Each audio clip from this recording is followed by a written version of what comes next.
HLM ñu ngi leen di nuyu di leen di am mbégte tey ñëw fi nga xamante ni moom mooy benn réalisation bu concrète bu am solo ci li nga xamante ni mooy njaw ci waa HLM 1 ba 6 ci li nga xamante ni mu Babacar Sidikh Seck bu nekk tête de liste bu coalition Benno Bokk Yaakaar ñun Actu SN 24 au cœur de l'actualité ñëw doxantu fii di leen wan travaux yi réalisation bi ki nga xamante ni mooy El Hadji Sangaré secrétaire exécutif de la commune ñëw di expliquer stade bi lu ci nekk ak lu lépp lu ci ëmb xoolal leen mbokk yi nuyu naa la. fay naa la. mbokk yi dañuy dal di mu wan ñu ngi ci stade bi nga xamante ni stade bu doy waar la mbokk yi ci taar gu mu taaru xam naa ne moom bu paree rek képp kuy doomu HLM ak wër nga environnement bi yëpp dañuy am stade bu doy waar bu extraordinaire. moment bii ñuy wax ni ñu ngi ci finition yi départ nañ ko depuis maintenant 3 mois ñu ngi ci guddeeg bëccëg ñu ngi liggéey donc ñoom ñoo nekk nii mooy ouvrier yi maçon yi ñoo nekk ci finition bi. mbokk yi ñu xool ba si grand nuyu na asalaamaaleykum. def looy def nii. maa ngi si finition yi ndaw ndawaan yi rafetal yi daal. waaw stade bi nice. oui nice na stade bi moom wax dëgg yàlla gisaguñu stade bu mel nii fii Dakar quoi rafet na lool su paree moom waa HLM dinañ kontaan. waa HLM yéen a moom loolu ki nga xamante ne Babacar Sidikh Seck nekk candidat bu coalition Benno Bokk Yaakaar et président Macky Sall moom moo ko dal di teg ci liste bi teg tête de liste bi ci atam 2017 mbokk yi ki nga xamante ni mooy Babacar Sidikh Seck nekk maire dem gis ci Macky Sall talal ko li mel travaux yi moo waral ndek mbokk yi gaa yaa ngi dal di dem ñi dañ continuer rek dem toppat yeen travaux yi ba tey ñu ngi ci stade bi topp leen ma mbokk yi topp leen ma waa HLM li ngeen gis nii nag moom xam naa mooy waa vestiaire la waa ñëwal fu mu ne nii dañ ci def quelques matériels comme dépôt mooy carreau yi ngeen gis nii carreau yi ngeen di gis nii moom la ñuy carreler fii fépp vestiaire yëpp ci carreau yi la ñuy jël carreler ko mu daal di rafet waaw ci finition lañ toll waaw pose ak finition. li ngeen def nii mooy lan. non léegi kii quoi ay tuyaux plomberie la. téye plombier mooy fi ndox mi di jaar ak yooyu. waaw di yóbbu quoi moo yóbbu waaw. mbokk yi ba tey ñu ngi ci ginnaaw stade bi ñu ngeen ko rek plombier lépp ngi liggéey électricien yi ku nekk daal yaa ngi def sa liggéey. li ci gën a neex mooy que vestiaires yi moo nekk nii 4 vestiaires ci biir yoo xam ne joueurs yi bu ñu paree football wala athlétisme wala lu mu munti doon ci tàngat yaram fii la ñuy dugg changé wu sangu solaat seen i yére génn dem. tribune bu nekk am na 5 vestiaires donc am ngeen fi 10 vestiaires. ci benn pan bi rek pan bu couverte bi demaguñ fa parce que mu ngi en construction mais bés bu paree moom tamit même prototype lay am donc li fi am ci vestiaire dina bëri loolu macha allah fu mu nekk am nga 10 vestiaires Demba Diop bi sax amu ko beneen stade amu ko benn équipe du xaar ci biti ba keneen ki génn ngay doog a dugg ci vestiaire déedéet équipe bu munti ñëw donc dina mun jël 10 équipe bu ñëw ñu dugal la ci benn vestiaire. tribune bu nekk am na benn toilette jigéen. donc même jigéen ñi xalaat nañ leen buñ fi ñëwee ci sport cadre sport ak cadre bu munti nekk duñu dem ci toilette góor dañuy ñëw seen propre toilette. fii ñu dugg nii muy kàmb gi pylône projecteur bi bu ngand bi fii lay dugg 4 pylône la benn baa ngi nii benn baa ngi fële benn baa ngi ci ginnaaw nële benn baa ngi nële fële donc muy 4 pylônes yi nga xam ne moom mooy éclairer stade bi projecteur yaa ngi fii ñëw na. lumière yëpp ñëw nañu donc lii ngeen di gis nii moom mooy filu courant bi bii nekk ci biir pour ñu mun ko agencer ci kaw a kaw nga xam ne moom mooy taal donc lépp a ngi souterrain lii nag dañ koy encore couler nga xam ne ci lay ñëw solu ci lay ñëw tegu moom mu jóg ci kaw donc fii la nekk. tranchées yi ngeen di gis nii dañ ko defar pour bu tawee lu mu taw stade bi du taa du tere équipe yi football. donc ndox mi day couler si dugg si biir fii waaw bu duggee fii nag ci lay dugg ci ay canaux pour génn dem ci canaux yu ngand yi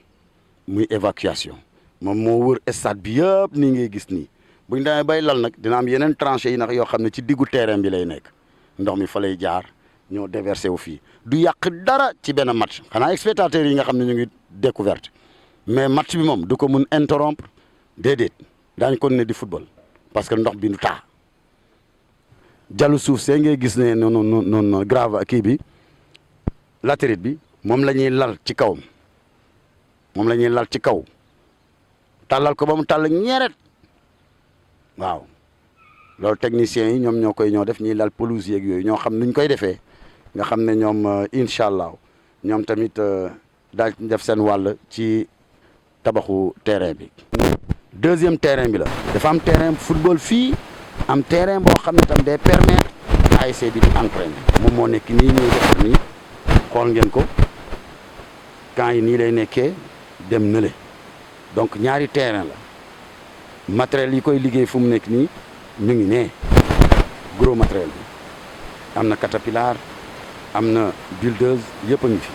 carton bi ngeen di gis nii ampoule yi ñoo fi nekk yoo xam ne mooy yéeg ci kaw projecteurs yi ngand yi ngay gis nii mooy trou bi ma leen woon fële pax bi ma leen woon te ñu kuule ko ci loolu lañ koy monter accessoire am yi ñoo nekk nii boo leen xoolee projecteurs yi nekk ci yeneen stades yi accessoires yi moom la ñuy yéegee dem ba jot ampoule bi nga xam ne bu benn brûlé da ngay yéeg directement rek remplacer ko donc yooyu moo nekk nii lépp lu jëm ci éclairage bi mu ngi nii matériel bi yëpp a ngi nii fii lii yëpp moo ànd ak éclairage bi benn pylône bi fii lañ koy dugal fii ngeen di gis nii fii génie civil technicien ingénieur ñëpp fii ñëw lépp loo xam ne teguwul ci yoon rek dañ koy daal di dindi saa su ne ñu ngi fi donc du liggéeyu como lu am assurance la pylône bi fii lay tegu rek jóg jëm kaw jeunesse bi li ñu ko li leen Babacar Sadikh Seck promettroon la yàlla nag mu ngi ko doog a sotti léegi donc finalement léegi mu nekk souvenir boo xam ne fàtte nañ ko parce que bijou bu mel nii stade bu mel nii daanaka amul Sénégal amul ci biir Ndakaaru parce que ni mu mel nii ku gis maquette bi bu dee noonu lañ ko tabaxee ah macha allah alhamdulilah ñun dañ koy rafetlu kontaan si moo gën suñu équipe di fi jógee di dem ay Guédiawaye Pikine du am supporter parce que day difficile pour transport beeg yooyu mais bii moom ci suñ biir commune la incha allah dina fees del chaque match te ASC bi dina yéeg trouvé waat l'élite bu soobee yàlla ci kattanu borom bi ak Babacar Sadikh Seck. man fu mu ne nii population bi lay waxal le monde sportif jeunesse yi suñu yaay yi suñu papa yi lii ngeen gis nii Babacar Sadikh Seck loxo ma ngi ci lañ jot a visité yëpp macha allah alhamdulilah ci magistère u Babacar Sadikh Seck la ba fu mu toll nii ba ñu ngi finalisation fu mu ne nii pour que ñëpp di mun a ñëw di seetaan si suñu ASC fii ak yeneen ASC tam di ñëw di fi football même première division fédération di ñu sollicité di ko sollicité pour ñëw football fii ay match championnat donc mu ngi nii jeunesse bi Pape Seck la ma waxante woon ak yéen mu ngi nii ku la jox ndékki dig la añ mun nga ko gëm seede yàlla ñu ngi nodd ñu leen di ñaan élection yu ñu jëm nii le 23 janvier votel leen ko parce que ku leen digoon ba tey lii defal leen ko ëllëg leneen lu mu la dig ci biir commune bi incha allah war nga si njortu am ci lu rafet xam ne dina ko def incha allah rabi parce que am na appareil d'état nag boo ko amee ci sa ginnaaw ah waratoo tiit dara parce que Macky Sall dinañu accompagner population bi accompagner ñu ñëpp jàpp si ñu sécuriser li nga xam ne mooy stade bi ñëpp approprié wu ko waaye candidat yi di dig naan naa leen ci defal stade bi nga xam ne dina am pour tour pour daw loolu xaju fi loolu naxeete la ñooñ fan lañ jëlee xam-xam boobu amul li am mooy li Babacar Sadikh Seck def ci terrain bi pour ñu gëmee ko noonu xamee ko noonu ku weddi na nga doxantu fii HLM Ngandul dara fenn sorewul da ngay dox cité des eaux ba fii ak tànk xool ndax li nga gis nii am dëgg la am du dëgg bon jàppale leen Babacar Sadikh Seck mu àggali li nga xam ne sumb na ko jàppale leen ko la ngeen waxanteeg moom saafoonteeg moom te muy nekk lu dëgg nag mu àggali ko réaliser ko ñun ñëpp ñu avancé HLM jëm kanam ñu ngi leen di gërëm di leen sant jërëjëf. lii li leen indiloon fi nga xamante ni mooy Actu SN 24 au cœur de l'actualité mbokk yi comme ni ma leen ko waxee rek ñu ci stade bu mag boobu nga xamante ni ci réalisation Babacar Sadikh Seck tête de liste bu coalition Benno Bokk Yaakaar président Macky Sall dal di ko jiital moom lii la fi defagum da ngay dégg mbokk yi ñi indi rek ñi nga xamante ñoo ñu seetaan HLM yéen a moom lii ki nga xamante El Hadji Sankaré nekk secrétaire exécutif moo di expliquer travaux yi gis ngeen ne employé ak ñu koy liggéey yëpp ci finition leen toll kon yàggul dara ñu dal di livrer stade bi jeunesse bi di football ASC di football ndax sport lu am solo ci réew rawatina li nga xamante ni ci HLM former jeunesse bi nekk meilleur joueur parce que dañ ko soxla Sénégal soxla na tey former suñu nit ñu nekk jiite indi lu mel ni Coupe d'Afrique des Nations Coupe du Monde mbokk yi lii leen indi loon fi nga xamante ni dinañ jég benn yoon merci beaucoup à la prochaine